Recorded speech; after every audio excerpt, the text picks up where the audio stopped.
पहले ये होता था कि हमारे भाषण के बीच में राहुल जी भाग जाते थे। अब तो ये स्थिति आ गई कि पहले भागना शुरू कर दिया है, क्योंकि जिनको झूठ बोलने की आदत होती है वो ज़्यादा देर टिक नहीं पाते। ना उनके आरोप टिक पाए कभी, ना ये नेता कभी टिक पाए। और उनके भाषण के बाद मैं शुरुआत तो ये कहूँगा, एक अरसा हुआ कि आप नींद से जागे नहीं। कृपया आप लोग कितना बदल गया भारत, हो जाए, मगर आप माने ही नहीं। Kindly I will request to everybody, kindly take your seat. Kindly take your seat, please. बोले सर। एक अरसा हुआ कि आप नींद से जागे ही नहीं। कितना बदल गया भारत, मगर आप माने ही नहीं। बात जमी की करते हो, मगर जमीन पर उतरिए तो सही।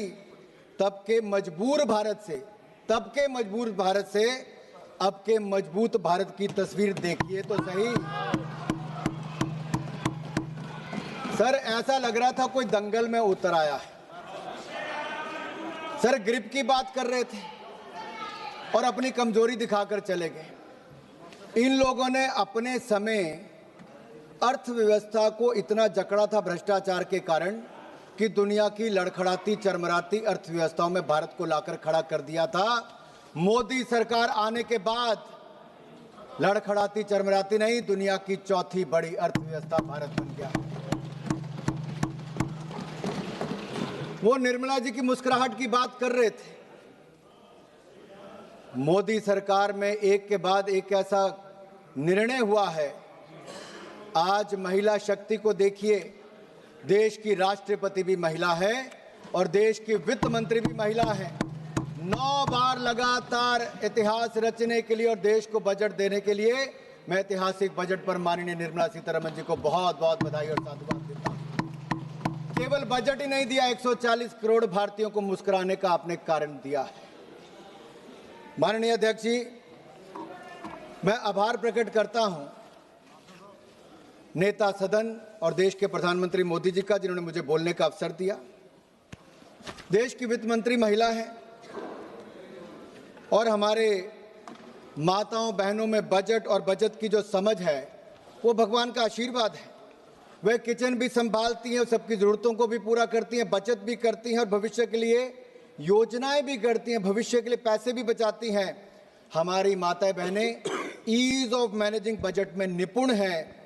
हम भारतीय सनातन धर्म और समृद्ध परंपराओं को मानने वाले लोग हैं। संसार में 3 सबसे महत्वपूर्ण दायित्व हैं, ज्ञान, शक्ति और धन, जो मातृशक्ति के जिम्मे है। ज्ञान के स्वरूप में माता सरस्वती विराजमान है, शक्ति के रूप में माता दुर्गा विराजमान है और समृद्धि के रूप में माता लक्ष्मी धन, वैभव और कल्याण का आशीर्वाद देती है। अध्यक्ष, माननीय सभापति जी, अगर मैं कहूं कि Indian women are born economist with rare foresight and are natural accountants by instinct, तो कहना गलत नहीं होगा। ये बजट सर्वमंगलकारी, सर्वजन हिताय, सर्वजन सुखाय वाला बजट है।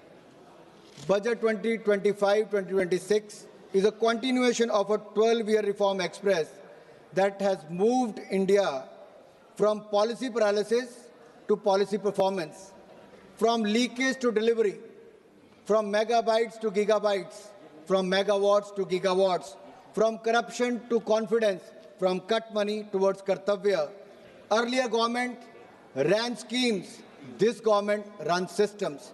Earlier government distributed doles, this government builds capacity.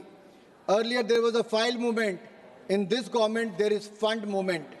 Under the leadership of Prime Minister Narendra Modi, this budget is a beacon of hope and progress for Viksit Bharat. It is aptly a grains to gigabytes, from Jan Vishwas to Jan Kalyan budget, transitioning India from traditional agriculture, that is grains, twinned with digital future, that is gigabytes, rooted in public trust, that is Jan Vishwas, and delivering universal welfare, that is Jan Kalyan. This is not just a physical document, sir. It is a roadmap for inclusive growth, fiscal prudence, and national rejuvenation.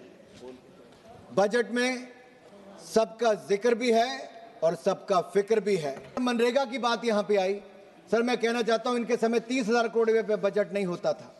30,000 crore UPA के time पे budget नहीं था। निर्मला जी ने budget 1,01,000 crore तक एक साल में दिया सर, जो 5 साल तक नहीं देते। सर अब हम विकसित भारत गारंटी फॉर रोजगार एंड आजीविका मिशन ग्रामीण लाए सर। सर उसमें भी 1,25,000 करोड़ का प्रावधान है और 30,000 करोड़ मनरेगा का कंपोनेंट भी दिया है। सर ये गड्ढे खोदने में लगे रहे सर। सर मैं एक सर यहाँ पे आपके कहना चाहता हूँ। अब आप समाप्त करेंगे। जी सर, बस सब बातें सर मैं इतना ही कहूंगा। धन्यवाद सर, ये इतना ही कहूंगा सर। मैं आखिरी लाइन है सर। सर हमारा आईटी एक्सपोर्ट सर फिगर, क्योंकि सर उन्होंने विषय उठाया था। आईटी एक्सपोर्ट इनके समय $12 बिलियन था।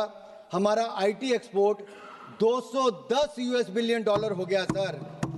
सर यही नहीं, अटल बिहारी वाजपेयी जी ने सर आईटी के क्षेत्र को बल दिया था और मोदी सरकार ने उसको और पंख लगाने का काम किया।